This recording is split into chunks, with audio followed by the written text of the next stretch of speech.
You know what's funny? I never owned the Nike Blazer, but somehow this sneaker owned a piece of my memory. Before there was Air, before there was Boost, there was the Blazer. Nike's first step into basketball, and that step became a stomp. This is the story of the Nike Blazer Mid 77 Vintage, a sneaker that didn't follow trends, it set them.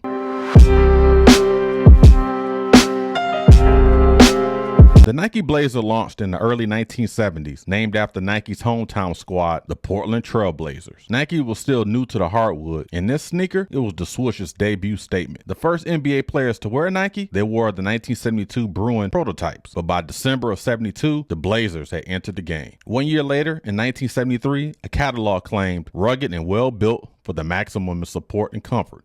The Blazer High Top is the choice of champions, coast to coast. Now, this wasn't lightweight tech. This was leather, heat cemented to a rubber sole using vulcanized ovens, a process that only a few factories can handle. Soon, suede versions dropped with bold colors, and then came George the Iceman Gervin, who is from Detroit, by the way. What up, though? Nike's first player exclusive. His Blazers didn't say Nike on the heel, they said Iceman. And just like that, the legend was born. The Blazer Mid 77 Vintage is a love letter to simplicity. That retro swoosh, it almost kisses the soul. The exposed foam tongue, rugged and real. The herringbone outsole, classic grip. And that padded collar, just enough to hold you down without holding you back. Now, there's no tech overload, just clean lines and court-ready confidence. This is form meets function with zero wasted motion. As Nike pushed forward with Air Jordans, flights, and forces, the Blazers quietly faded into the background. But real legends don't disappear. They just wait for their moment. By the 2000s, skaters picked up the Blazers and gave it a second life. In 2005, Nike SB introduced the skater-specific Blazer. Suddenly, streetwear brands, sneaker shops, and high-driven collabs followed. From Supreme to Stussy, the Blazer was born again. Now, I never had a pair of Blazers growing up, but I always respected them. Like I stated earlier, it's the simplicity of the design. Because without the Blazer, there's no Dunk, there's no Jordan 1, no roadmap for how Nike could move in basketball, then move culture. This wasn't just a sneaker, it was proof that a brand from Oregon could hang with the Giants. And once they proved that, the rest was history. Now, if the Blazer ever touched your feet or even jogged your memory, drop a comment in the comments. I definitely can't wait to hear what you guys got to say about your memories, or if you're still rocking the Nike Blazer. As always, I am Big MSG, host of